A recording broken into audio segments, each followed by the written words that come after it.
All right, well, joining us now is the baby daddy himself, Ari Nagel, and the co-director and cinematographer of this documentary, Yair Zimmerman. All right. Ari, both of you, I cannot wait to watch this documentary myself. I have so many questions, but I can see how there are probably a lot of mixed opinions on the decision to donate your sperm to so many different women and couples around the world. How did you get started? Break that down for us. You know, you do it once and the mom is happy, the kid is happy, and then you get approached again and you do it again. So certainly I enjoyed being a father. So maybe initially the desire to grow my family was also there. So I was helping these women grow their families, helping to grow my family.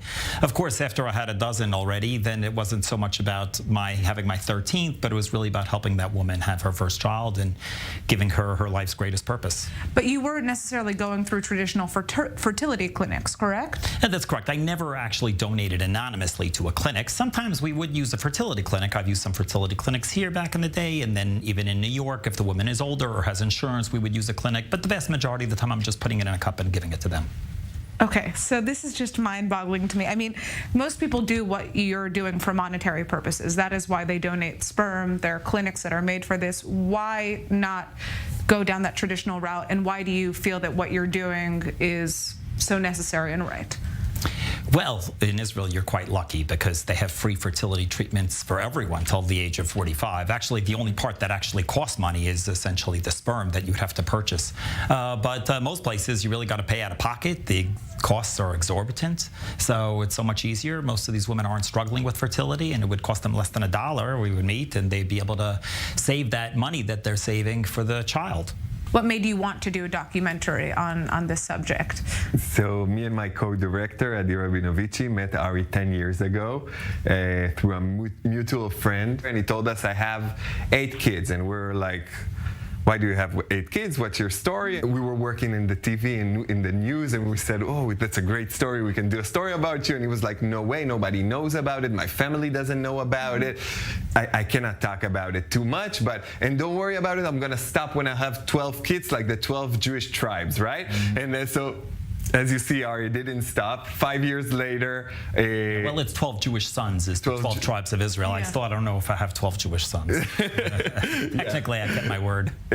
Wow. A few years later, Ari came back to Israel, told us about it. He did a little newspaper story that turned out to be a front cover in the New York Post. Easily. Easily. And I said, okay, the toothpaste is out of the tube already. Let's start filming. I just want to say that I had thought when we first started filming that you had 134 kids. It turns out that sometime in the last couple of months, I guess, another 4 kids were added to this list. Yeah, well, of course, we're not including, I got a dozen in the oven because I got 2 more sets of twins on the way and 9 women pregnant. Wow. Okay, so that certainly adds to this. All right, so you're essentially creating a whole nation of people. You talk about the 12 tribes, but this is, can't help but think of like Genghis Khan going back in time. I mean, are the families that you've donated your sperm to aware of how many other kids are out there? Were they initially, and what have their reactions been to that? Yeah, well, today I went to the park with 3 of my kids, and they all get together, and they get together all the time, even when I'm not here. So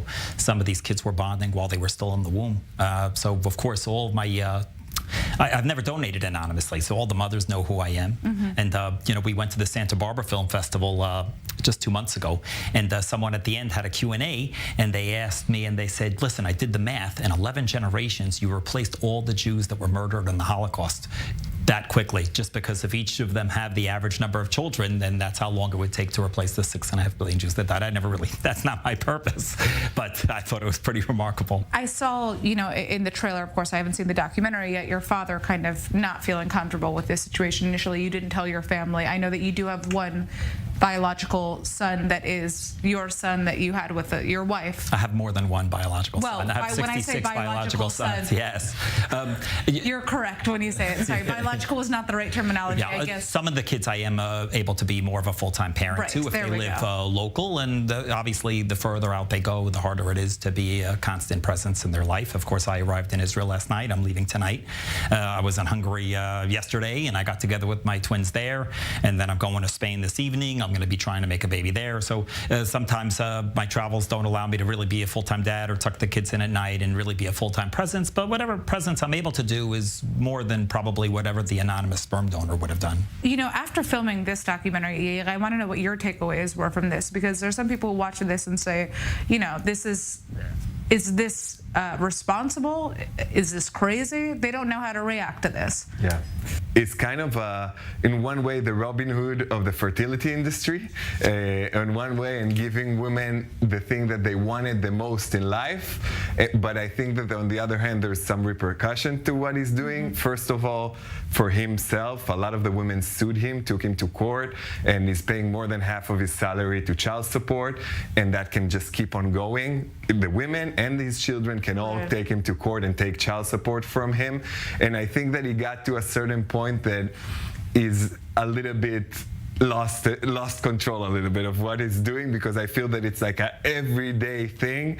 So I see the very good parts of it from one hand, and I see the problematic parts of it and these children from the other hand, that I bet they're going to ask a lot of questions in a few years. Are you going to continue donating sperm? Because, you know, there's research that says after the age of 45 there could be genetic issues, you know, if the sperm quality isn't perhaps as good. What is your plan in that sense?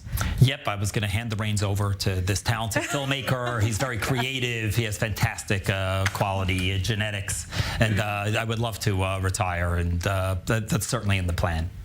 All right. Well, I guess we're going to have to wait and see what number you get up to. You said you have another 9 or to 12 kids? 9 women pregnant, but 11 on the way. 11 on the way. All right. Well, I'd like to thank you both so much for joining us. I can't wait to watch this documentary. Everybody make sure to check it out. Baby Daddy.